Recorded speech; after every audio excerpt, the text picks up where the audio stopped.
Masalah yang selanjutnya tentang menyamakan bahagian istri dengan mertua dan sebaliknya. Contoh, punggungmu sama seperti ibuku, apa hukumnya dan bagaimana cara melepaskan kalau sudah terjadi? Mohon pencerahan. Dalam kitab fikih berketihal. Kalau pah pegah ila kau hana puak pegah bak dua bak tenang hati promo kalau rong pertama promo ngan mah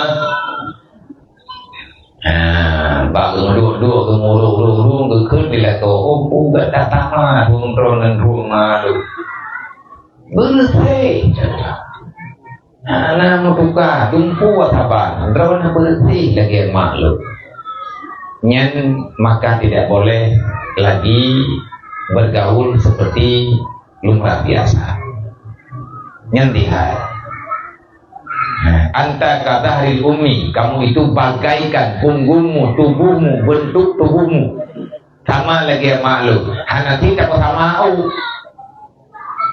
Permoh tengok kerting ima tengok bilagaian bibit ukron hidat hari ini marok.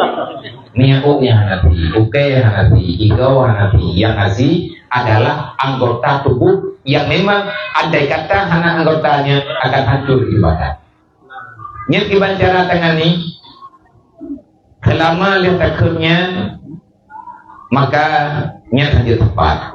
Hai tepat ini dia tadi bergaul sendiri. Tadi mana? Untuk halal kembali ini istri maka diiringi dengan dalil. Kalau pakut langsung ke ikut dengan dalil maka nyan harus dalil. Kalau yang tak dalil perli tanya promoh yang benar. Lah kau baru dalil lah. Hana perli ya dalil apa? Lu dalil data apa?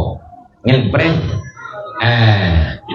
Lihat dalilnya kamu olah kan je tepatnya langsung dalam masalah ini. Maka apa berapa tahu? Karena tanya harim tak ingin mah, takut sama promo dengan juzuk anggota mah iya, anggotanya anggota yang penting, nyakit, dihal.